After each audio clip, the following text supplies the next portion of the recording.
Outside one of the largest synagogues in central New York, the scene is peaceful. And on the inside, a small group of Jewish congregants gather in prayer, led by Rabbi Charles Sherman.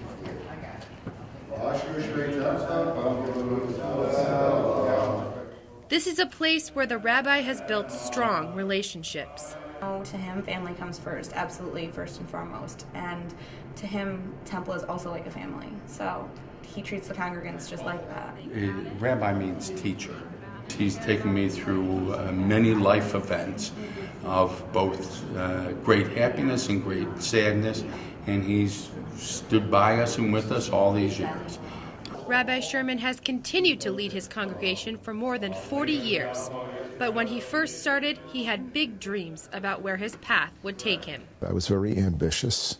I was very career-oriented, even though being a rabbi. I thought I had the ability and I had the personality and I had the smarts to be a rabbi at the most prominent congregation, or certainly in that area of the ballpark. Rabbi Sherman saw this synagogue as a mere stepping stone in his career, but that all changed in March of 1986. That's when his young son, Eyal, was rushed to the hospital. He'd been battling bad health his whole life, and now the diagnosis had taken a turn for the worse.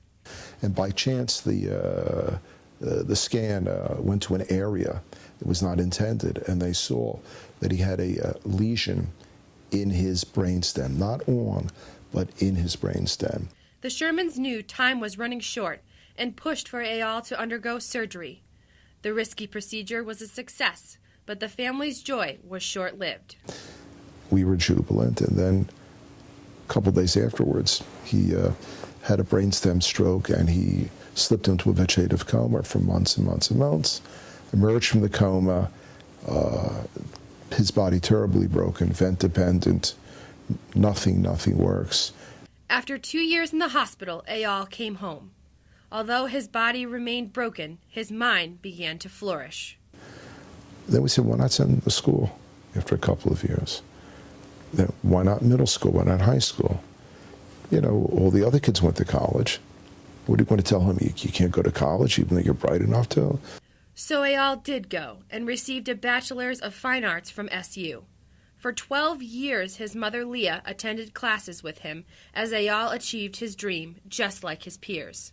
We live a very ordinary life under extraordinary life circumstances.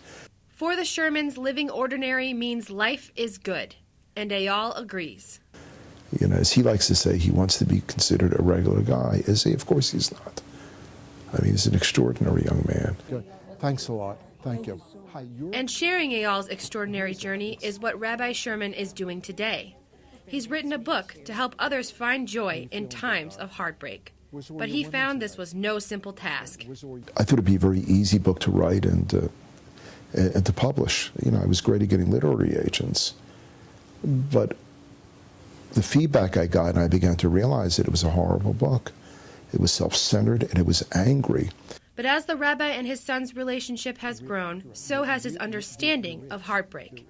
This has made it easier for Rabbi Sherman to relate this compassion through his writing for the final draft of the book. He even asked Eyal to write the last chapter.